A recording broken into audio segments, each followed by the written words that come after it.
The morning sun fell softly across the palace courtyard as Marcus stood in his dress uniform, polished boots reflecting the golden light.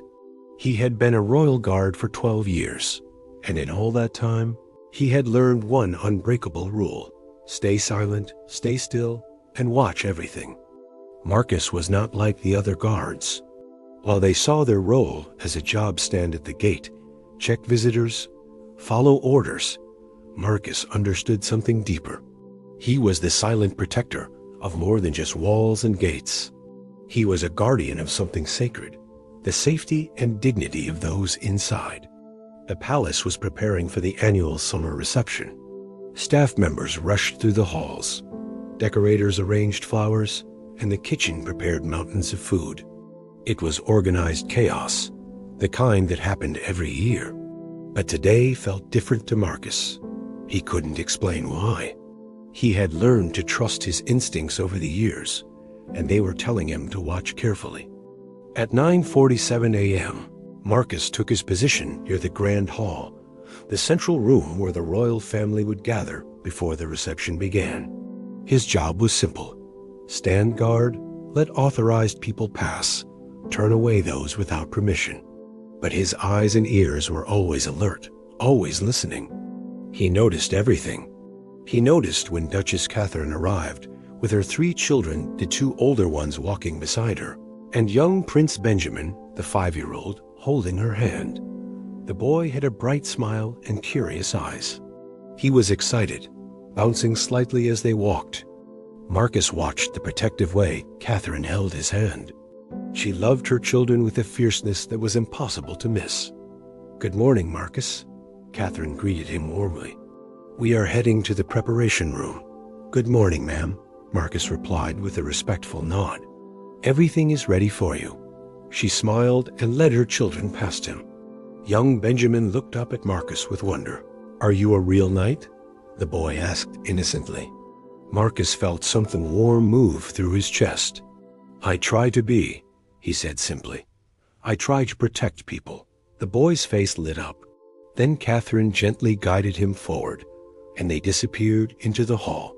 10 minutes later, Marcus heard raised voices coming from inside. This was unusual. The royal family was always controlled, always measured. Raised voices meant something was wrong.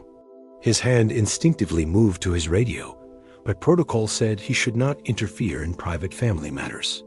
He stood at his post, still and professional, but his muscles were tense. His instincts were screaming now. Then he heard a child's cry. Not a cry of play or excitement, a cry of fear and distress. That was the moment Marcus made a choice that would change everything. He moved quickly through the doors, his heart pounding. Protocol could wait. Safety could not. The scene he found made his blood run cold. In the preparation room, near the large windows overlooking the gardens, he saw Duchess Catherine backed against the wall. She was holding young Benjamin tightly against her chest. But it was not Duchess Catherine he was watching. Queen Margot, the powerful, feared queen, was standing directly in front of Catherine, her face twisted with anger. Her hand was reaching toward the boy, her voice sharp and cutting. "The boy needs to be away from you during the reception," Queen Margot was saying, her voice cold and final. "He will come with me. He will learn royal protocol properly, and he will not embarrass us with his behavior. He is 5 years old," Catherine said, her voice shaking but firm. "He stays with me." "You coddle him," Queen Margot snapped. "He is weak because of you. Give him to me." She reached forward, her hand grabbing for the boy. Catherine moved backward, protecting Benjamin. But she was trapped against the wall. The boy was crying now, confused and frightened by the anger surrounding him. Everything inside Marcus moved in that second. This was the moment. This was what his 12 years of service had prepared him for. Not just standing guard, but knowing when duty meant something more than following orders. He was supposed to stay out of family matters.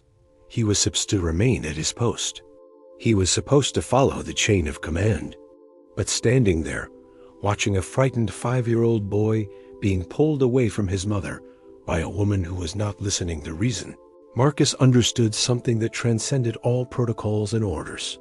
Some things were bigger than rules. Some things were about what was right. He moved forward with controlled purpose, his presence suddenly filling the room. His voice was calm, but carried the weight of absolute authority. "Your Majesty," he said, his tone respectful but unbreakable. "The boy must remain with the Duchess. Those are the rules for today's reception. Children must stay with their designated guardians during public events." Queen Margot turned to him, her face burning with rage. "You dare? I follow palace protocol," Marcus interrupted, his voice steady. "And protocol states that all children remain under the supervision of their designated guardians during official events. For security purposes." He had just crossed a line that could end his career. He had just stepped between the Queen and what she wanted. But as he looked at young Benjamin's frightened face and saw the relief and gratitude in Catherine's eyes, Marcus knew he had done what was right. Queen Margot's hand slowly dropped. Her eyes flashed with fury, but she turned away. "We will discuss this later," she said coldly to Catherine. Then she left the room, her footsteps echoing down the hall. For a long moment, nobody moved. Young Benjamin was still crying softly against his mother's chest. Catherine was trembling. Then she looked at Marcus, and in her eyes was something he would never forget. The look of someone who understood that a stranger had just protected her family when she had no one else to turn to. "Thank you," she whispered. Marcus simply nodded and returned to his post. But everything had changed. The summer reception happened as planned. Guests arrived in elegant cars. Photographers captured smiling faces. Musicians played soft classical music. From the outside, everything was perfect. But inside the palace, there was a storm brewing that nobody could see. Marcus returned to his post after the incident with Queen Margot. His hands were steady, his face was calm, but inside his mind was racing. What had he done? He had spoken against the Queen. He had contradicted her in front of others. In the world of royal service, that was unthinkable. His job could be gone by sunset. As the evening went on, Marcus watched. He watched Queen Margot move through the reception with a cold smile on her face. She spoke to important guests, laughed at their jokes, and appeared completely in control. But her eyes were different. They were sharp, calculating, searching for something. Or rather, searching for someone. She was looking for Marcus. He felt it. He knew it. And he understood that whatever came next would define his life. Around 7 p.m., during the main reception, a tall man in a formal suit approached Marcus at his post. This was Colonel Davies, the head of royal security. Colonel Davies had a stern face and the presence of someone who had seen and heard everything. "Guard Marcus," Colonel Davies said quietly. "Come with me." Marcus's heart sank. This was it. This was the moment they would ask for his resignation. This was when his 12 years of service would end because he had stepped out of line. He followed Colonel Davies through the quiet corridors of the palace, away from the reception, down to the security offices on the lower level. The colonel closed the door behind them. What happened in the preparation room? Colonel Davies asked directly. Marcus could have lied. He could have said nothing happened. He could have said that Queen Margot and Duchess Catherine were simply having a disagreement about the boy's schedule. But Marcus had never believed in lies, even to save himself. Queen Margot was trying to take young Prince Benjamin away from the Duchess. Marcus said quietly. The boy was frightened. The Duchess was being forced against the wall. I intervened using palace protocol about guardian supervision. Colonel Davies was silent for a very long time. He walked to the window and looked out at the gardens. His face was impossible to read. "Do you understand what you have done?" he finally asked. "Yes, sir," Marcus said. "I have stepped beyond my authority. I have spoken against a member of the royal family. I understand the consequences." Colonel Davies turned to face him. For a moment, Marcus saw something unexpected in the older man's eyes. Not anger, not disappointment. Something else. Something like respect. "Queen Margot has filed a formal complaint," Colonel Davies said. She says you were rude, disrespectful, and overstepped your position. She is demanding your immediate dismissal. Marcus nodded slowly. He had expected this. However, Colonel Davies continued, Duchess Catherine has also filed a report. She says you protected her child from a dangerous situation. She says you showed exceptional judgment and bravery. She has requested that you receive a commendation instead of punishment. Marcus felt confused. Both were true. Both had happened. So which one mattered? The king has asked to see the full report, Colonel Davies said. The situation is now above my level. It is now in the hands of His Majesty. Until then, you are to continue your normal duties. You are not dismissed. You are not suspended. But you're also not safe. Marcus understood. He was in a strange place, between safety and danger, between duty and consequence. Thank you for being honest with me, Colonel Davies said. That takes courage. Over the next 3 days, the palace operated with unusual tension. Marcus noticed things. He noticed that some of the other guards treated him differently, some with admiration, some with distance, some with fear. He noticed that staff members whispered when he walked past. He noticed that Queen Margot avoided the areas where he stood guard. But most importantly, he noticed Duchess Catherine. She began taking a different route through the palace, a route that passed by where Marcus stood. She always acknowledged him with a small nod. One day, she stopped for just a moment. Young Benjamin asked about you this morning, she said softly, so quietly that only Marcus could hear. He wanted to know if his knight was okay. He calls you his knight. Before Marcus could respond, she had moved on, but those words stayed with him. A 5-year-old boy called him his knight. That meant more than any official commendation. On the 4th day, a messenger came to find Marcus. Guard Marcus, the man said formally. His Majesty the King requests your presence in his office immediately. Marcus felt his stomach drop. This was it, the final decision. He walked through the palace corridors, his uniform perfectly pressed, his mind focused. He had done what was right. Whatever came next, he could live with that. When he entered the king's office, the powerful ruler was sitting behind an enormous desk, reading documents. He looked up at Marcus over his glasses. Guard Marcus, the king said. His voice was measured and thoughtful. I have read both reports. I have spoken with both parties involved. I have also spoken with my advisors about what happened. The king stood up and walked to a painting on his wall, a painting of palace guards throughout history, men and women who had served faithfully for centuries. A guard's duty, the king said, still looking at the painting, is complex. You must follow orders. You must respect authority. But you must also protect. That is the heart of your job, to protect. The king turned back to face Marcus. Queen Margot was wrong in what she did. You were right to intervene. But you also showed wisdom in how you did it. You used protocol. You did not argue. You simply stated facts and protected the child. The king paused. I am promoting you to senior guard, with a significant increase in pay. You will have additional responsibilities and higher authority. You have earned this. Marcus could barely breathe. He had expected dismissal. Instead, he was being promoted. There is one more thing, the king said. Queen Margot is not pleased with my decision. She will be difficult. She will test you.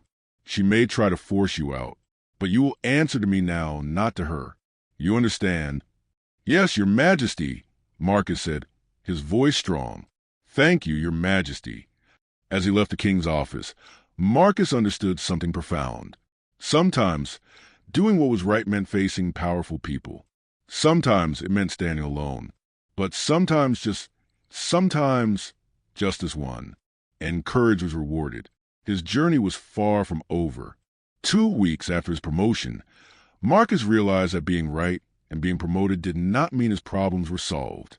In fact, they had only just begun. As senior guard, Marcus now had authority over other guards and direct responsibility for the king's security and the security of his family.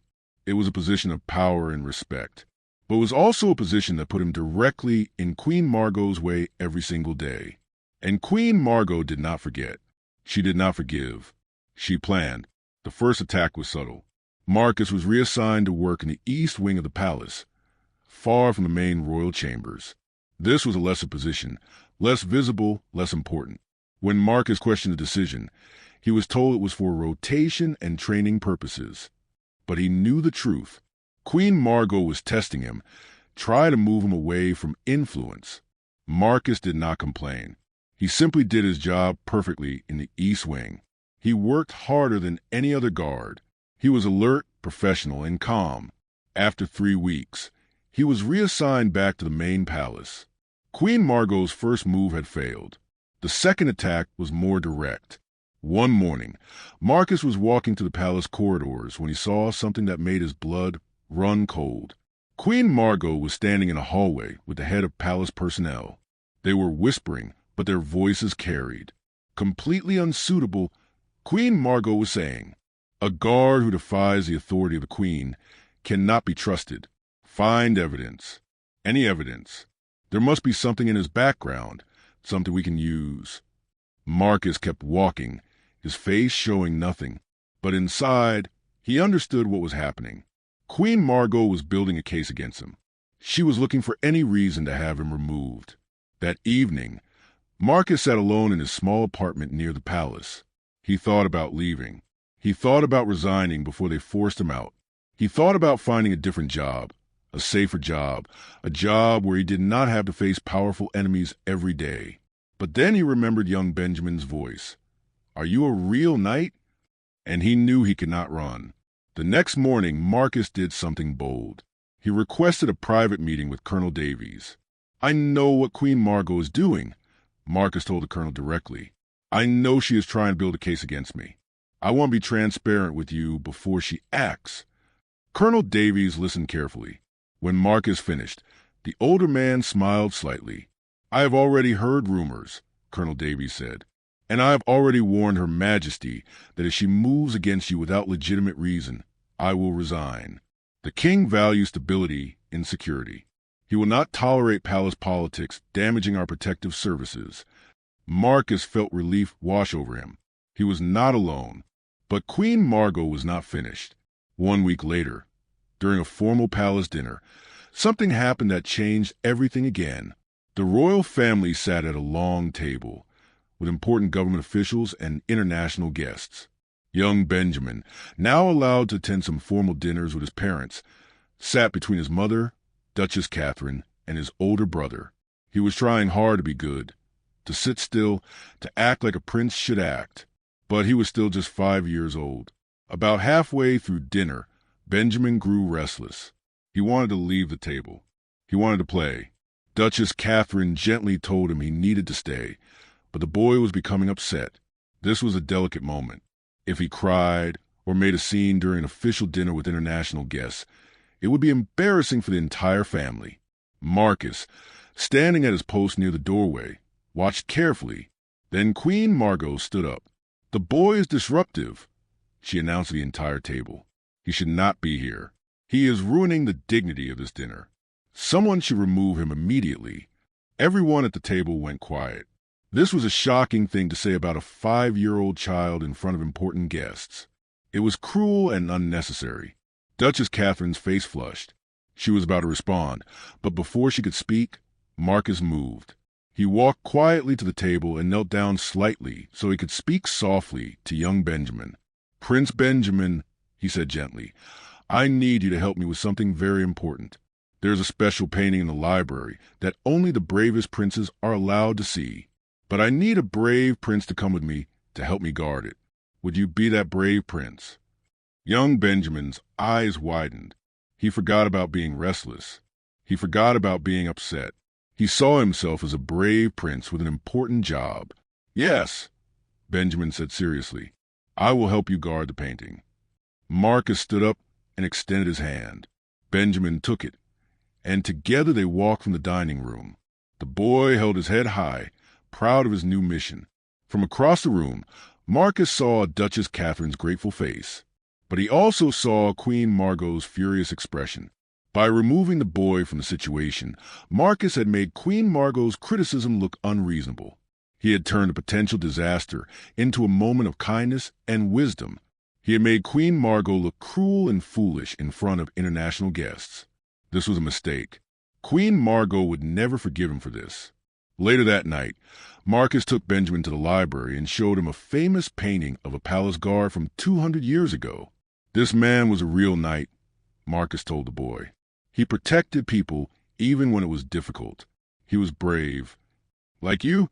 Benjamin asked. I try to be, Marcus said. Will the queen be angry? Benjamin asked, his child's mind understanding more than adults realized. Marcus paused. He could lie. He could protect the boy from the truth. Yes, Marcus said honestly. The queen might be angry, but sometimes doing the right thing means that people will be angry with you. And that is okay, because protecting people is more important than making everyone happy.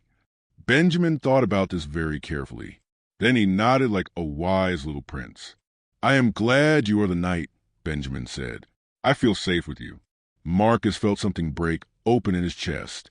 This child's trust, this simple faith in him, it was worth everything. Every challenge, every attack, every threat from Queen Margot. He would not run. He would not hide. He would stand his ground, because some things were bigger than fear. 3 weeks after the dinner incident, the palace was buzzing with whispers and worry. Everyone could feel it. A storm was coming. Queen Margot had retreated into silence, and that silence was more dangerous than her anger ever could be. Marcus knew something was happening. He could feel it in the way certain officials avoided him. He could see it in the nervous glances from other guards. He could sense it in the cold atmosphere that followed Queen Margot whenever she moved through the halls. Colonel Davies had warned him, be careful. She is planning something. I can feel it. But Marcus could not have predicted what came next. It started on a Tuesday morning. Marcus was at his post in the main corridor when he was suddenly called to Colonel Davies' office. This time, the colonel's face was grave and worried. There is a problem, Colonel Davies said, without any introduction. Someone has filed a complaint claiming that you accepted a bribe.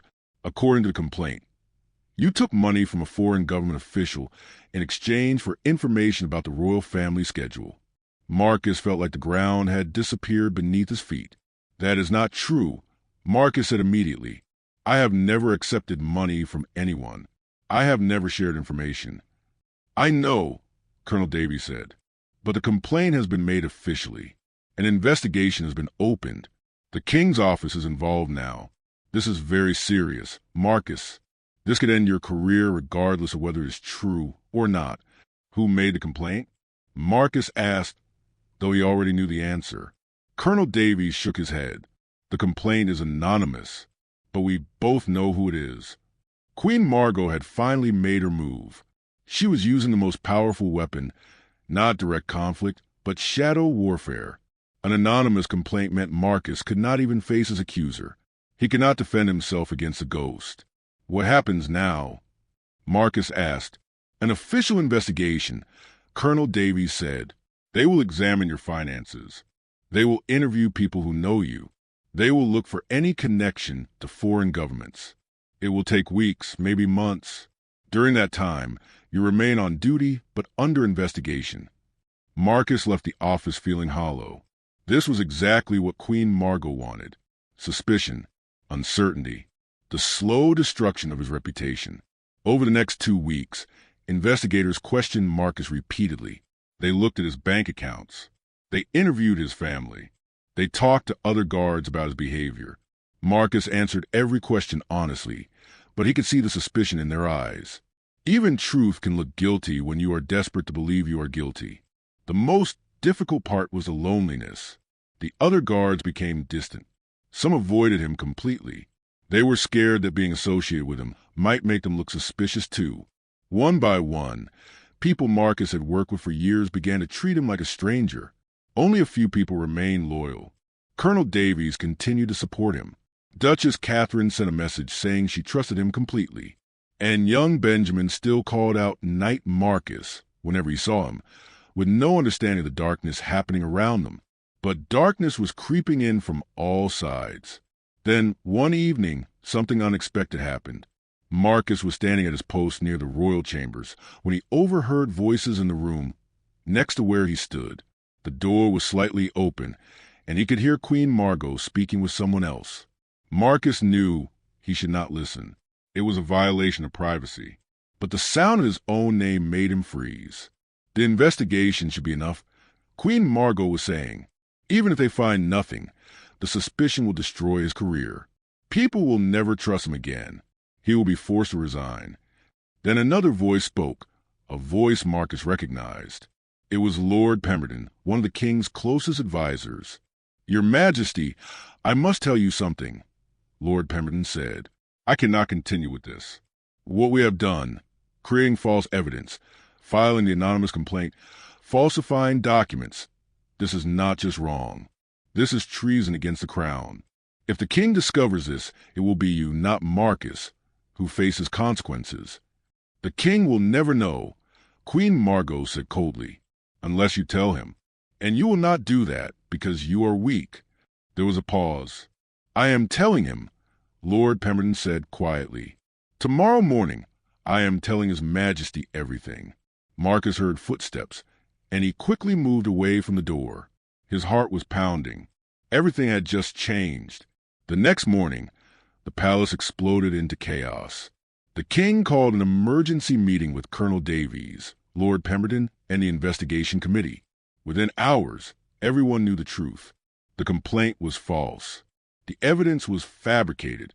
Queen Margot had created an entire lie to destroy Marcus's career. By noon, Marcus was called to the king's office. When he arrived, the king was sitting with a grave expression, but next to him stood Colonel Davies, and the colonel was almost smiling. "Guard Marcus," the king said formally. "I owe you an apology. My wife has done something terrible. She has created false accusations against you. An investigation into her actions is now underway. I have dismissed the complaint against you. You are completely cleared of all charges." Marcus felt tears trying to come, but he held them back. "More than that," the king continued, "I am giving you a new position. You will become the head of royal family security. You will report directly to me, not to anyone else. You will have complete authority over all security decisions, and you will have my full support, always." Marcus could not find words. Everything had changed. Again. "There is one more thing," the king said. "Queen Margot will be leaving the palace. She will live in a separate residence. Our marriage cannot continue after this betrayal of trust. She has betrayed not just you, but me and the values of this family." The king paused. "You did something that was very difficult," the king said. "You protected a child when you had no authority to do so. You risked everything. And when you were attacked unfairly, you did not fight back with anger or revenge. You simply told the truth. That is what a real knight does." Marcus remembered young Benjamin asking, "Are you a real knight?" Now he knew the answer.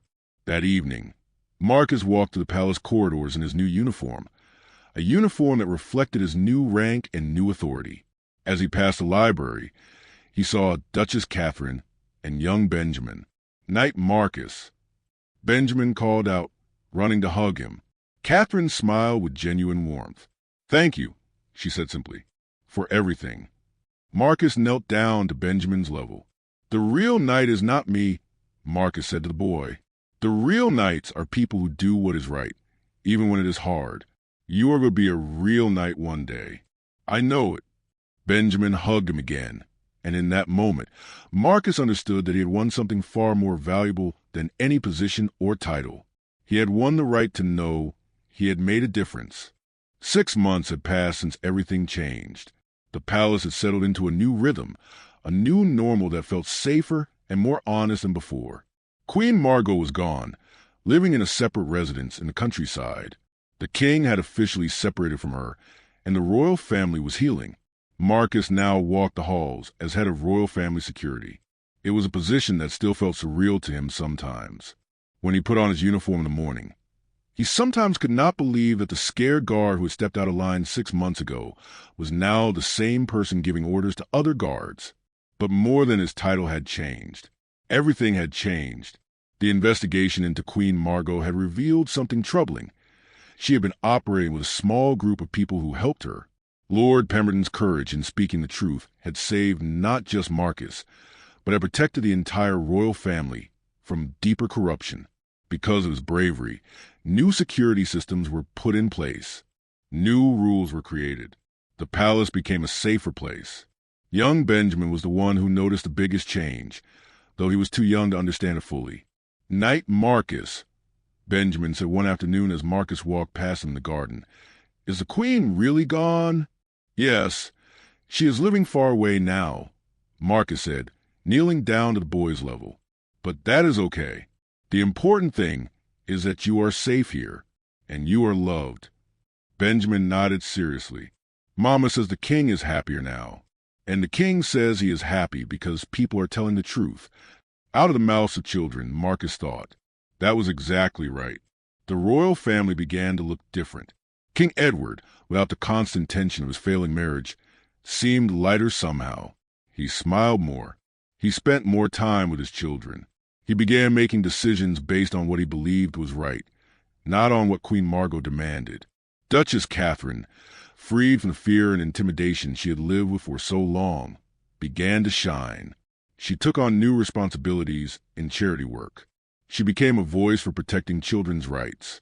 She became the woman she was always meant to be. And the two older children, Prince James and Princess Eleanor, seemed to breathe easier too.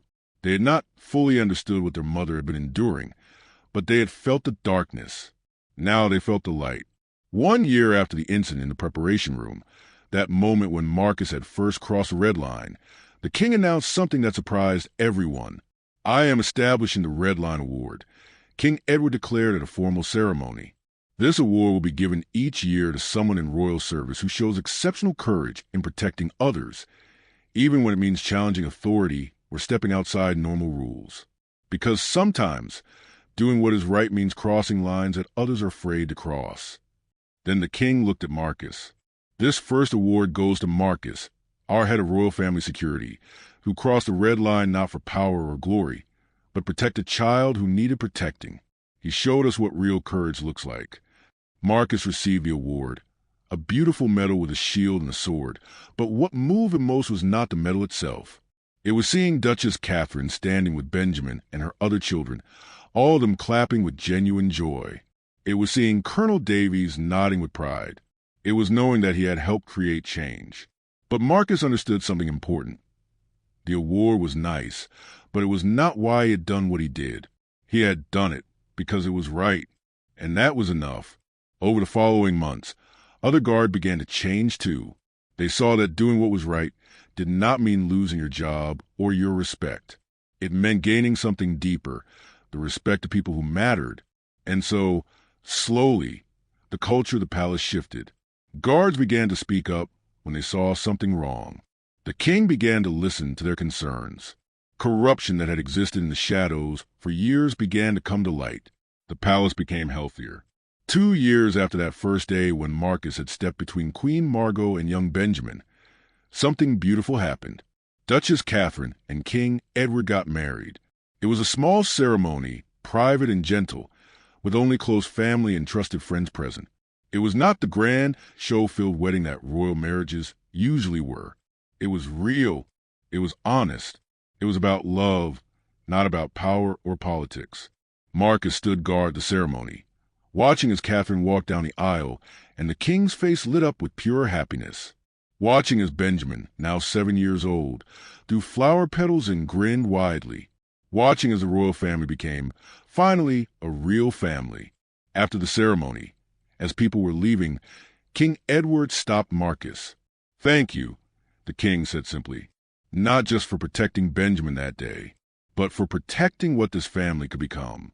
You gave us the chance to be happy." Marcus bowed respectfully. "It was an honor, Your Majesty." That evening, Marcus sat alone in his quarters. He thought about the journey, from that moment when he heard Benjamin cry out in fear, to now, when that same boy could run and laugh freely without fear. He thought about how one decision, one moment of courage, could change so many lives. There was a knock on his door.